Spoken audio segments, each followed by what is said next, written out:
مشكلة بتواجه طلبة الجامعة بتضيع 4 سنين من الكلية، من كورسات ومحاضرات ومذاكرة وتعب، وفي الآخر لما تتخرج بتنصدم من سوق العمل وبتلاقي إن أنت مش لاقي شغل بعد 16 سنة تعليم من مذاكرة وتعب ووصول للكلية وللتخرج، وفي الآخر أنت مش بتنجح في سوق العمل وبتنصدم في الواقع.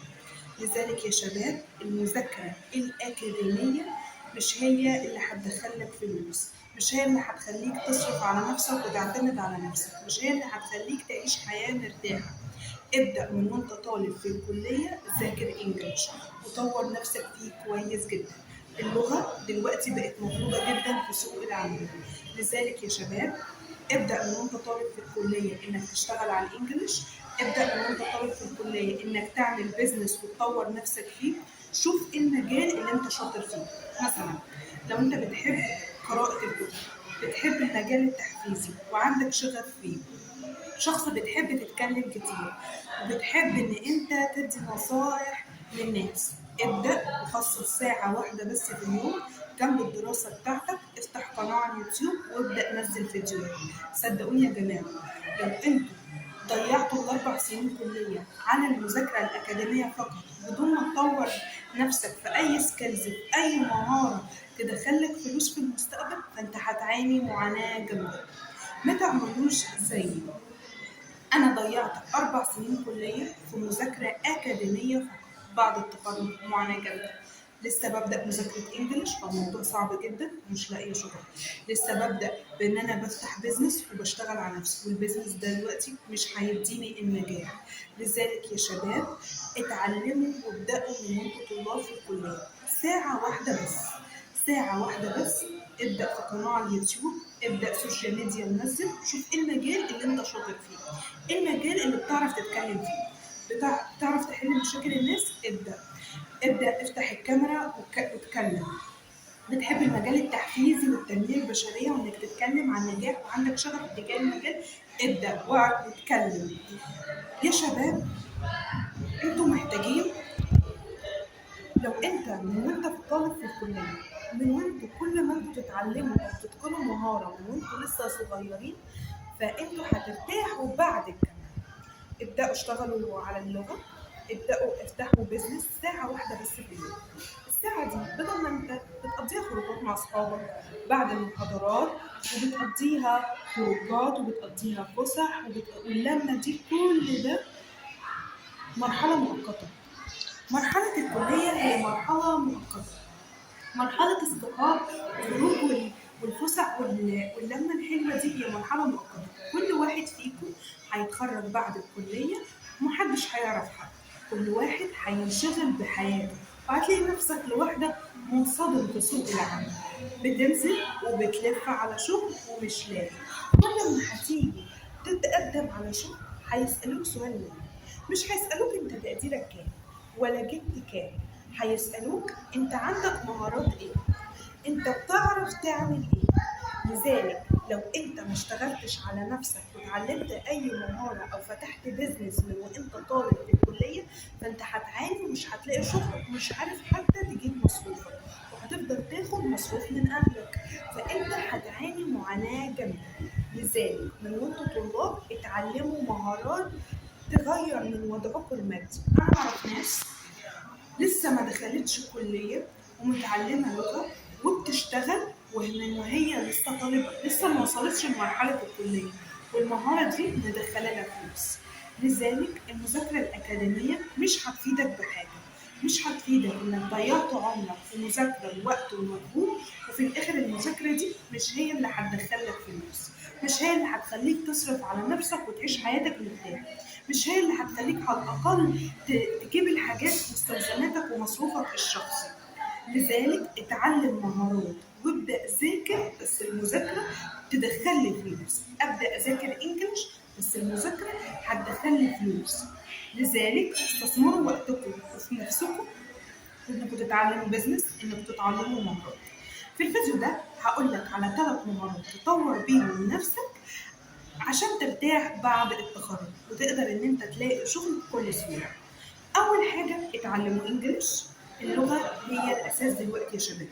مش بس اللغة، أول لما تيجي تقدم في شركة، في سنتر، في أي مكان، في مكتب، في أي مكان تتخيله، هيسألوك وتملى بياناتك في الابلكيشن.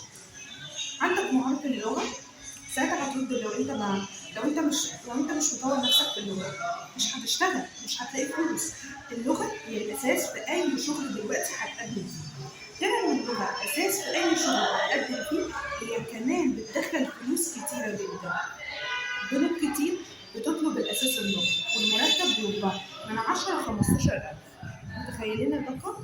لذلك يا شباب، أول مهارة إنك تركز عليها وتطور نفسك فيها اللغة. تاني مهارة صناعة اللغة. ابدأ شوف ايه المجال اللي تعرف تتكلم فيه وعندك موهبة ومهارة فيه، وابدأ اعمل صناعة محتوى، وابدأ افتح بيزنس. ده هيفيدك جدا بعد ما تتخرج. البيزنس يا شباب، مش اول لما تيجي تفتح بيزنس هتلاقي نجاح وهتلاقي فلوس وهتلاقي ان البيزنس ده نجح. لا، انت هتشتغل النهارده وبكره وبعده ولمده 3 سنين، 3 سنين من تعب واستثماريه ومهارات، وانت مش شايف اي نتيجه. لذلك يا شباب، ابداوا وافتحوا بيزنس من وانتم طلاب في الكليه. بالاضافه الاكسل، البرمجه، الحاجات دي مطلوبه.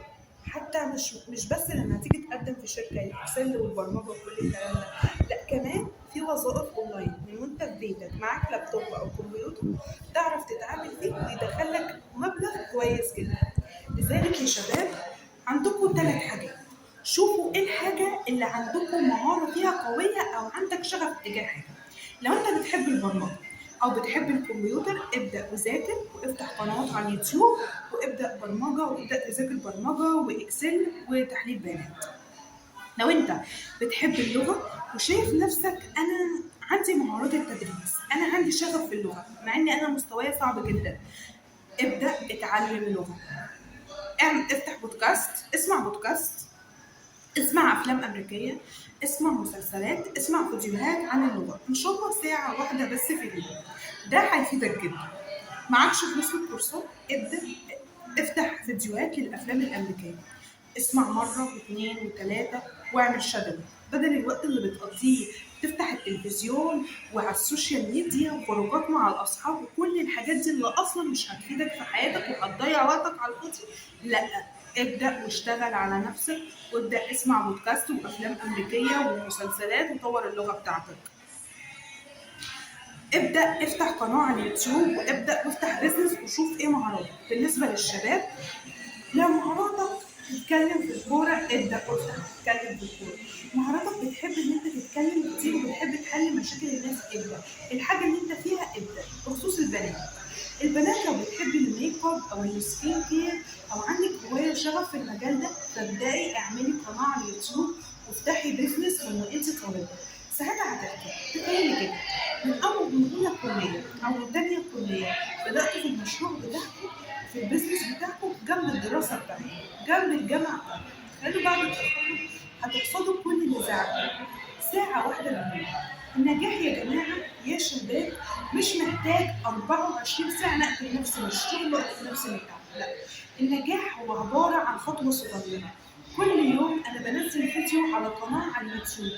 الفيديو اللي أنا بنزله ده والاستثمار اللي بستثمره ده ساعة واحدة بس في اليوم، أطور نفسي في بيزنس أحصده بعد 3 سنين. أحصد كل التعب ده بإن أنا عندي بيزنس ناجح، بإن أنا عندي مشروع ناجح، بإن أنا واصلة للحياة اللي نفسي فيها، بإن أنا داخلي فلوس كويس أقدر أعيش حياتي اللي جاية ومرتاحة، أقدر أجيب أي حاجة نفسي فيها حتى لو هي غالية وميفرقش معايا سعرها. أما دلوقتي لو انتوا ما اشتغلتوش على حلمكم وما اشتغلتوش على نفسكم، فانتوا هتندموا. واستعدوا انه انتوا تشتغلوا 13 ساعة و15 ساعة وفي الاخر مرتب قليل جدا. بتتعب وبتتمرمط وبتشوف ضغط نفسي وضغط صعب جدا، وتحكم بقى زملاء وتحكم مدير، وبتستحمل الضغط النفسي ده وبتشتغل عند حد تاني، والوظيفة مش هي اللي هتخليك تعيش الحياة اللي نفسك فيه وتحقق لك أحلامك. لذلك إذا ما اشتغلتش على حلمك، فاستعد إنك تشتغل عند حلم شخص تاني وتحكم شخص تاني وبمرتب قليل. لذلك اختاروا انتوا عايزين ايه. عايز ان يكون عندك بيزنس وشغل خاص بيك، وانك تدخل فلوس كتيرة من غير شغل 13 ساعة و15 ساعة بمرتب قليل، ابدأ واعمل خطوة صغيرة كل يوم وافتح بيزنس وطور من نفسك. فانت اللي بايدك الاختيار. كل حاجة في الدنيا دي هي متعبة ومؤلمة، بس احنا اللي بإيدنا نختار ايه نوع التعب وايه نوع الألم اللي عايزين نعيشه. هل انا هختار انا هصبر، انا هستحمل، انا هتعب كل يوم عشان حلم وعشان البيزنس وعشان يجي اليوم اللي انا انجح في حياتي، عشان يجي اليوم اللي ادخل فلوس واعيش حياتي اللي جايه مرتاحه، اللي يجي اليوم محدش يتحكم فيا ولا حد يذلني، اللي يجي اليوم ان انا اعيش حياتي اللي جايه وانا مرتاحه، بخرج وبتفسح وبجيب كل اللي نفسي فيه وبسافر وبعمل كل اللي نفسي. مفيش احسن من ان انت تشتغل على حلمك. البيزنس صعب، مش سهل خالص. انت هتشتغل سنه واثنين ويمكن ثلاثه ويمكن اربعه ويمكن خمسه وانت مش شايف نتيجه. بس المهم مش المهم امتى هتنجح، المهم ان انت هتوصل في الاخر. لذلك يا شباب اتعبوا على حلمكم وطوروا من نفسكم، لان انت لو ما طورتش من نفسك من وانت لسه صغير في الجامعه او كطالب في الكليه او كطالب في المدرسه، فانت هتعاني معاناه جامده. هتستحمل بقى اللي يزيد فيك، اللي هيتحكم فيك، ان انت هتشتغل وتقبل في وظيفه نص طول وقتك اصلا في الوظيفه بمرتب قليل 2000 ونص و3، وهم دول اصلا مش هيكفوك ودوبك مواصلات وقتك.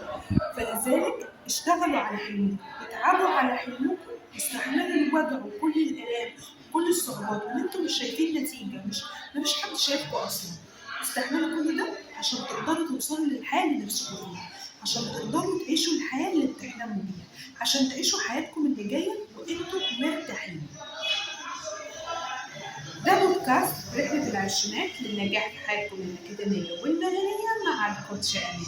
متنسوش يا شباب إنكم تشتركوا في القناة دي وتفعلوا الجرس عشان يوصل لكم كل الحلقات وكل الفيديوهات اللي تفيدكم للنجاح في رحلتكم للنجاح في حياتكم الأكاديمية والمهنية مع الكوتش أماني. إلى اللقاء في الحلقة.